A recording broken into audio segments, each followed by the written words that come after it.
अस्सलाम वालेकुम व्यूवर्स। आज हम आपको काबा शरीफ के बारे में जो वाक़या सुनाने जा रहे हैं वो है अबाबिल चिड़िया और अबरहा बादशाह का वाक़या है, जिसके बारे में आपको पूरी डिटेल से जानकारी दी जा रही है।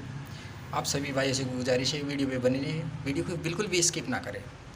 तो एक तो वक्त का वाक़या है, मुसलमान हज के लिए काबा शरीफ की तरफ जा रहे थे। तो अबरहा बादशाह उस ज़माने में चारों तरफ उसकी हुकूमत चल रही थी और उसका बहुत बड़ा लश्कर था। वह देखता है कि इतने लोग कहाँ जा रहे हैं, तो किस अपने मंत्री को बुलाकर पूछता है कि ये कहाँ जा रहे हैं। तो उनमें से एक मंत्री बोलता है कि ये काबा का तवाफ़ करने जा रहे हैं। तो उसने कहा ये काबा क्या है? वो बोला कि अल्लाह का घर है उस मुसलमानों के अनुसार, तो ये उसका तवाफ़ करते हैं। तो अबरहा बोला मैं भी एक बड़ा महल बना दूंगा, फिर लोगों को बोलूँगा कि आप वहाँ न जाकर मेरे महल की तवाफ़ करें। इसलिए अबरहा उन मंत्रियों को ऑर्डर दे देता है कि एक बहुत ही खूबसूरत महल की तामीर की जाए। इस तरह एक बहुत ही खूबसूरत महल की तामीर कर दी जाती है और फिर हुक्म दे देता है कि अब इसका तवाफ़ करें सभी लोग। लेकिन मुसलमान फिर भी उसके लिए तवाफ़ के लिए उधर नहीं आते। तो अबरहा बादशाह इससे बहुत नाराज़ होता है और वो नाराज़ होकर हुक्म दे देता है कि जो भी मुसलमान अगर मेरे बीच में आएगा मैं उसको कत्ल कर दूंगा, क्योंकि मैं काबा को ढा दूंगा, शहीद कर दूंगा। अस्तगफिरुल्लाह। ऐसी बातें अबरहा ऐलान कर देता है। ये बातें जाकर अब हज़रत अब्दुल मुत्तलिब तक पहुंचा दी जाती है।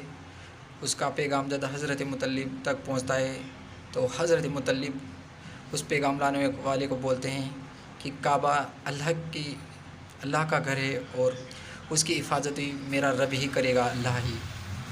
तो ऐसी बात बोलकर उस मंत्री को भेज देता है हज़रत अब्दुल मुत्तलिब, जो कि नबी करीम सल्लल्लाहु अलैहि वसल्लम के दादा थे।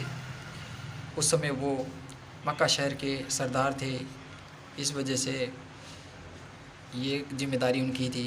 अब वह मंत्री कासिद वापस अबरहा बादशाह के पास जाता है और उसे बता देता है कि वो हज़रत अब्दुल मुत्तलिब ने ऐसे ऐसे बोला है। अबरहा बादशाह इस बात से बहुत गुस्सा होता है और वह अपनी फ़ौज को तैयार करता है। अपनी फ़ौज को तैयार करके बहुत बड़ी फ़ौज तैयार करके वह काबे को शहीद करने के इरादे से चल देता है।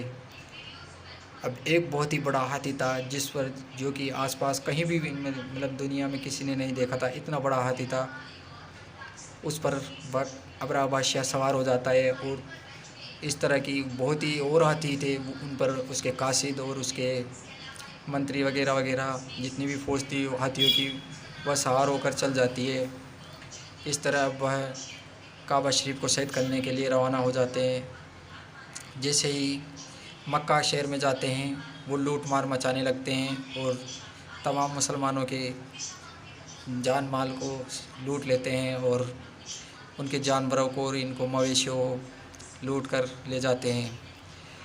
इस तरह हज़रत अब्दुल मुत्तलिब को यह बात पता चलती है कि उस अबरहा बादशाह के सैनिकों ने उसने मिलकर शहर में ऐसे ऐसे कर दिया है। तो हज़रत अब्दुल मुत्तलिब के भी उस समय 200 ऊँट चोरी हो गए थे उनके अंदर। तो हज़रत अब्दुल मुत्तलिब अबरहा बादशाह के सामने जाकर बोलते हैं कि मुझे मेरे मवेशी वापस कर दो। फिर अबरहा बादशाह बोलता है कि मैं तो ये सोच रहा था कि तू काबा शरीफ की हिफाजत के लिए मेरे से जिहाद करेगा, लेकिन मेरी सोच के अनुसार तेरी सोच नहीं है।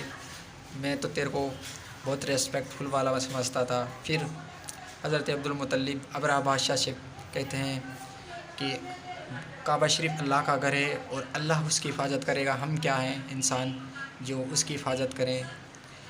इस तरह अबरहा बादशाह उनको उनके ऊँट दे देता है और उनको भेज देता है। अब हज़रत अब्दुल मुत्तलिब एक पहाड़ी पर जाकर देखते हैं तो क्या होता है कि अबरहा बादशाह अपनी पूरी फ़ौज को लेकर काबा शरीफ के पास आ जाता है। जैसे ही काबा शरीफ के पास आता है तो हज़रत अब्दुल मुत्तलिब क्या देखते हैं, एक अबाबिल नामक चिड़िया, छोटी सी चिड़िया मुंह में और पंजों में एक एक कंकर लेकर आती है اور کعبہ شریف کے چاروں طرف چکر لگانے لگتی ہے حفاظت کے لیے۔ اور جیسے ہی ابرہہ بادشاہ کعبہ شریف کو شہید کرنے کے لیے آگے بڑھتا ہے تو وہ تمام چڑیائیں ان کنکڑ کو گرانے لگتی ہے۔ جیسے ہی وہ کنکر ان کے منہ سے ان کے پنجوں سے چھوٹ کر نیچے گرتے ہیں تو وہ اتنی تیزی سے آتے ہیں کہ جیسے ہی وہ ہاتھی یا کسی گھوڑے جانور پر گرتے یا انسان پر گرتے تو وہ اس کے شریر سے آر پار ہو کر زمین تک پھاڑ کر نکل جاتے تھے۔